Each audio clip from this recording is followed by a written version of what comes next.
Hello everyone, मैं हूं अंबिका त्रिपाठी।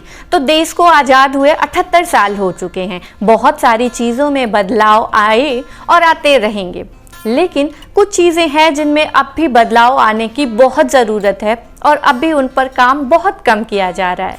जैसे कि महिलाओं के स्वास्थ्य, सुरक्षा और शिक्षा पर अगर इन पर भी काम होने लगे तो महिलाओं की जो आगे बढ़ने की स्पीड है वो और भी तेज़ी से काम करे। जी हाँ, लेकिन ऐसी ही एक टीम है कुमुद सिंह की सरोकार टीम, जो महिलाओं को फाइनेंशियली कैसे इंडिपेंडेंट होना है, अपने स्वास्थ्य के प्रति कैसे सचेत रहना है और अपनी सुरक्षा का ध्यान खुद रखना है, और इसके साथ साथ कैसे छोटी बच्चियों को गुड टच, बैड टच जैसी चीज़ों को सिखा रही हैं और उन्हें कैसे समाज की मुख्य धारा से जोड़ने का काम कर रही हैं। तो आइए जानते हैं क्या है कुमुद सिंह और उनकी सरोकार टीम की पूरी कहानी। वीडियो देखने से पहले चैनल को सब्सक्राइब ज़रूर कर लीजिएगा।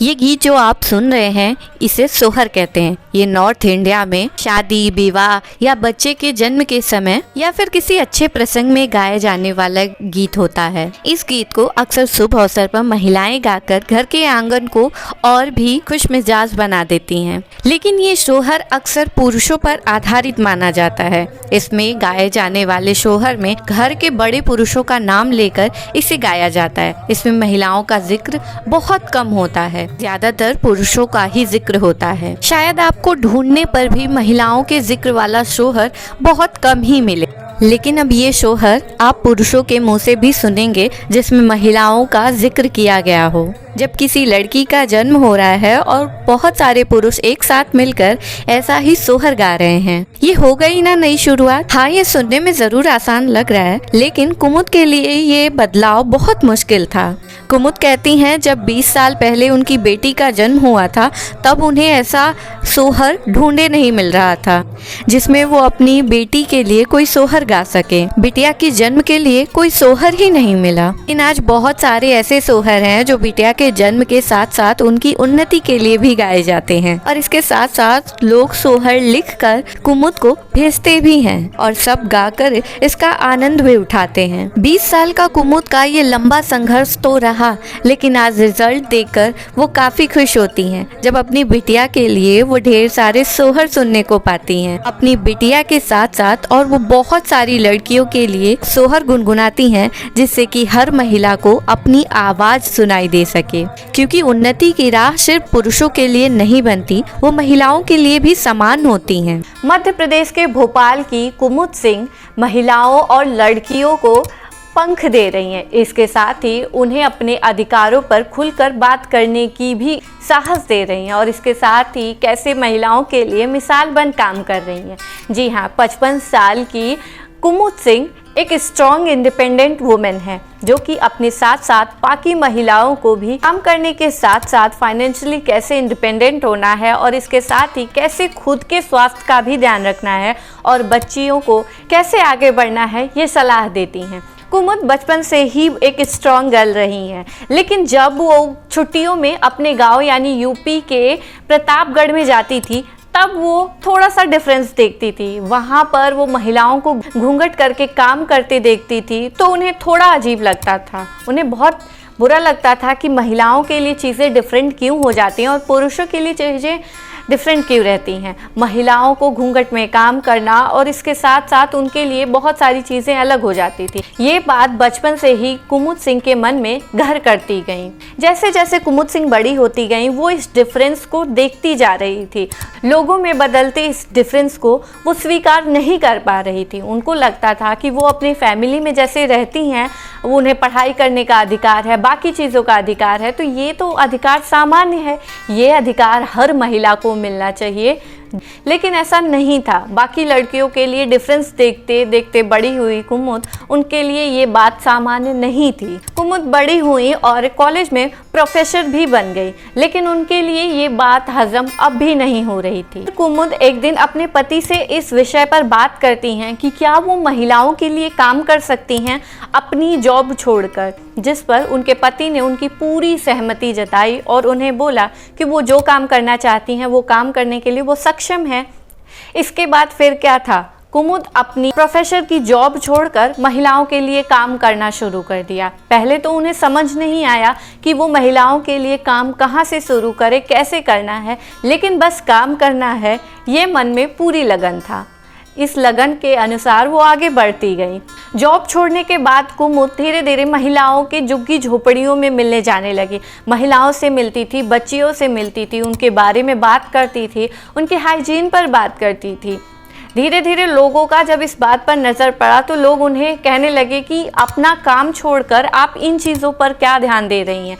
लेकिन कुमुद को कुछ समझ नहीं आ रहा था। वो अपना जो काम करना चाहती थी उन्हें बस वो जारी रखना था। इसके साथ ही कुमुद आगे बढ़ती गई। धीरे धीरे 2006 में कुमुद ने एक सरोकार टीम का निर्माण किया, जिस टीम में महिलाएं और बहुत सारे लोगों ने उस टीम को ज्वाइन किया एज अ वॉलंटियर। बहुत सारे लोग सरोकार टीम से जुड़े हुए हैं आज भी।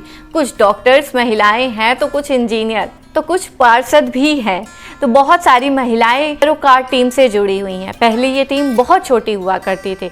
सरोकार टीम नुक्कड़ नाटक का काम करती थी। डिफरेंट टॉपिक पर, बाल विवाह, दहेज प्रथा जैसी कुरीतियों पर नुक्कड़ नाटक करवाने लगी। धीरे धीरे नाटक में बहुत सारी लड़कियां शामिल हो गई। उनमें से ही एक लड़की है पूनम। पूनम अभी बहुत ही छोटी थी, तभी उनकी फैमिली ने उनकी शादी करने के बारे में सोचा और उनकी शादी फिक्स कर दी।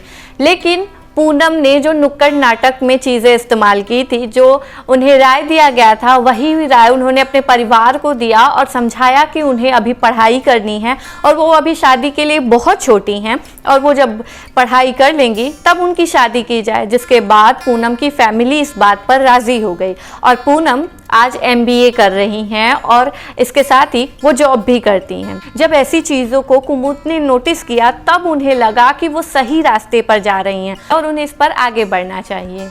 धीरे धीरे नुक्कड़ नाटक में बहुत सारी लड़कियां जुड़ती गईं और वो इससे बहुत सारा आत्मविश्वास जुटाती गईं। इसमें से कुमुद बताती हैं कुछ लड़कियां तो पढ़ लिख कर अच्छी नौकरी कर रही हैं और इसके साथ ही एक लड़की ने तो पार्षद का भी चुनाव लड़ा। इसके साथ ही उन्हें बहुत सारा आत्मविश्वास भी मिला।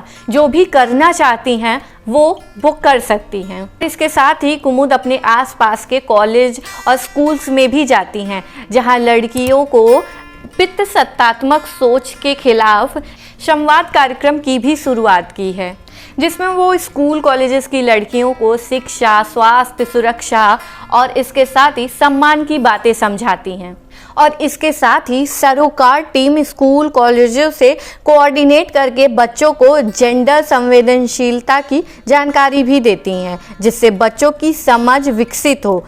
इसके साथ ही कुमुद कहती हैं कि इतने समय से समाज में धारणाएं चली आ रही हैं, तो इसे खत्म करने में समय तो लगेगा ही। और इसके साथ साथ कुमुद धीरे धीरे बस्तियों में भी जाती हैं और वहाँ की महिलाओं को और लड़कियों को स्वास्थ्य की बातें भी समझाती हैं, ताकि वो अपना हाइजीन मेंटेन कर सके। और इसके साथ ही फाइनेंशियली भी अगर वो काम कर रही हैं तो उनके साथ कोई भेद ना कर सके, और बच्चियों को उनके स्वास्थ्य के प्रति भी जानकारी देती हैं।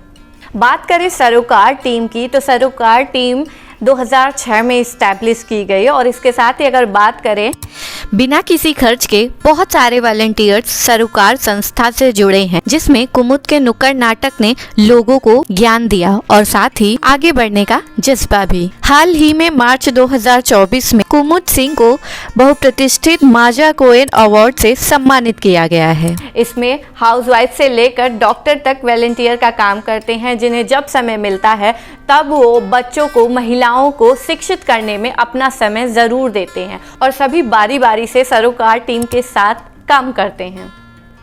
कुमुद लगभग 20 साल से सरोकार टीम के लिए काम कर रही हैं और अपने साथ साथ उन्होंने लगातार बहुत सारी महिलाओं का और लड़कियों के जीवन में बदलाव लाया है। लड़कियां आज खुलकर अपने लिए बोल पाती हैं और आज वो बहुत सारी लड़कियां जॉब कर रही हैं, अपने मनपसंद का काम कर रही हैं बिना किसी रोक टोक के। तो हमारी तरफ से सरोकार टीम और कुमुद सिंह को बहुत सारी शुभकामनाएं। वो ऐसे ही हमारे समाज को शिक्षित करें और आगे बढ़ाएं। तो सरोकार टीम के लिए आपकी क्या राय है, मुझे कमेंट करके ज़रूर बताएं। और अगर आप भी मेरी तरह सरोकार टीम को ढेर सारी बधाई देना चाहते हैं तब भी कमेंट करके मुझे ज़रूर बताएं। वीडियो को ज़्यादा से ज़्यादा शेयर करें ताकि धीरे धीरे सरोकार जैसी टीम से बहुत सारे लोग जुड़ सकें। और जाते जाते चैनल को सब्सक्राइब करके ही जाइएगा।